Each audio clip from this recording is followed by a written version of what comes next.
Hello everyone, I'm Light, and today I'm going to present His Majesty's serial piece. Before we jump to our presentation, if you are the fan of His Majesty Emperor Haile Selassie, or if you want to know more about him, subscribe my channel and get my serial presentation on Haile Selassie, especially his speeches on different time.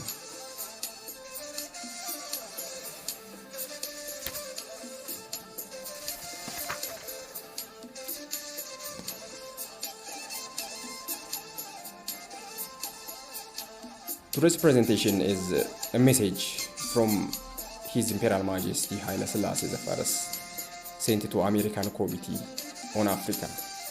The day was April 15, 1959. Here is the presentation.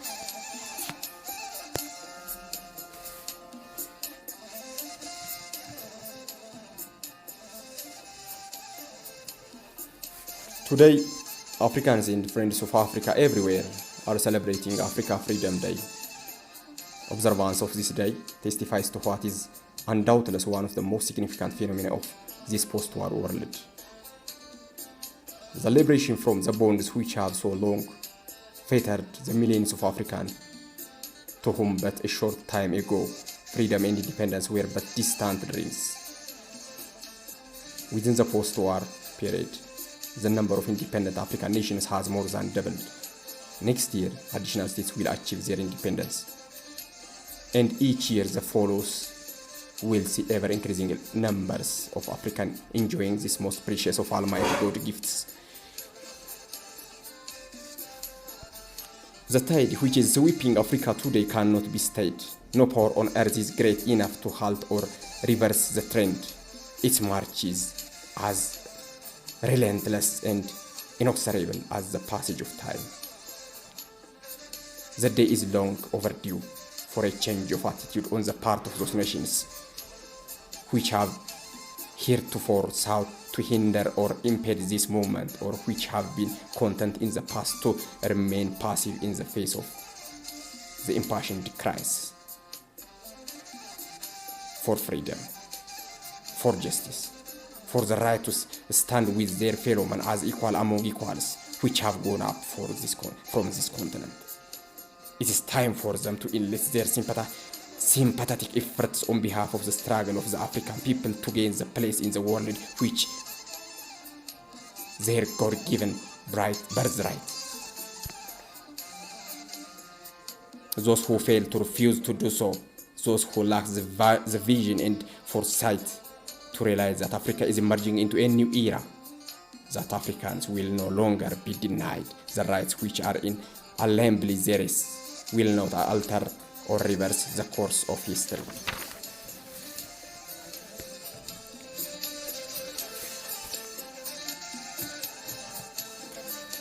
But will only suffer the inevitable consequences of their refusal to accept reality. What is there to be learned from the events now occurring on the African continent? It must be recognized too that Africa, its people, its present and its future are of a vital concern to everyone, no matter how far removed geographically. In the past, America has too often been content to remain relatively unconcerned about events in Africa, too ready to stand on the sidelines of African history and disinterested observer. This policy will not serve today, and the attitude which the American people and government now adopt towards Africa indicates that they to realize that a new Africa has emerged on the whole scene. As a result, however, Americans have been largely uniformed about us, our people, our problem, among others peoples.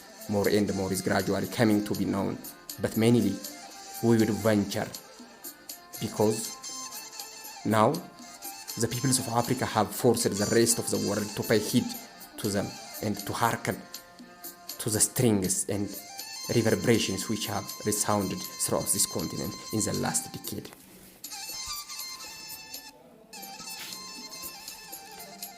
The American people can make a significant contribution to guaranteeing that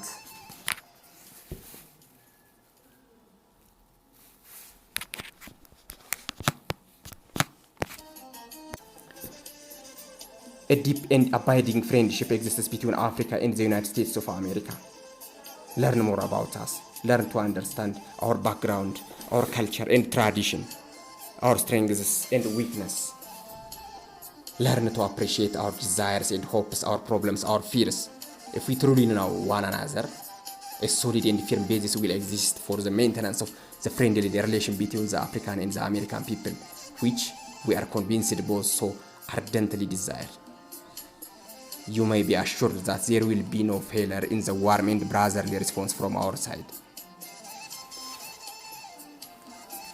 In the midst of the strife and turmoil which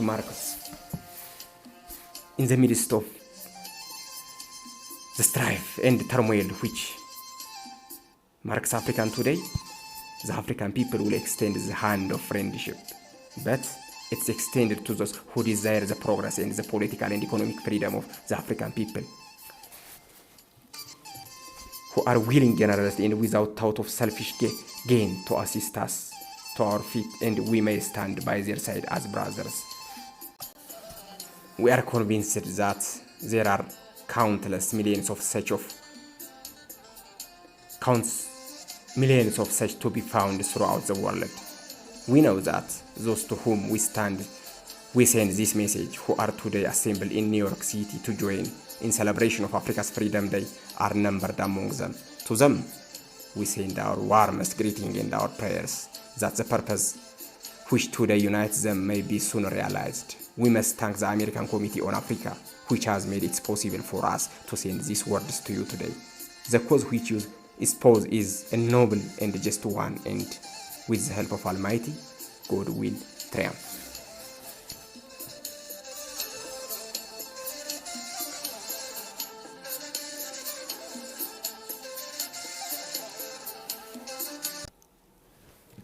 This was a message His Majesty Imperial Haile Selassie sent to the American Committee on Africa at that time. But now, how is Americans or America treat Africans? Is they helping or becoming the obstacle and the burden for Africa and Africans? Everyone can see this truth. But at that time, Haile Selassie have hope.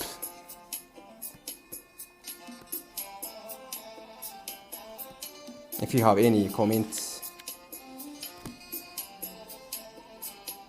or feedback, please write on the comment bar. Thank you for listening.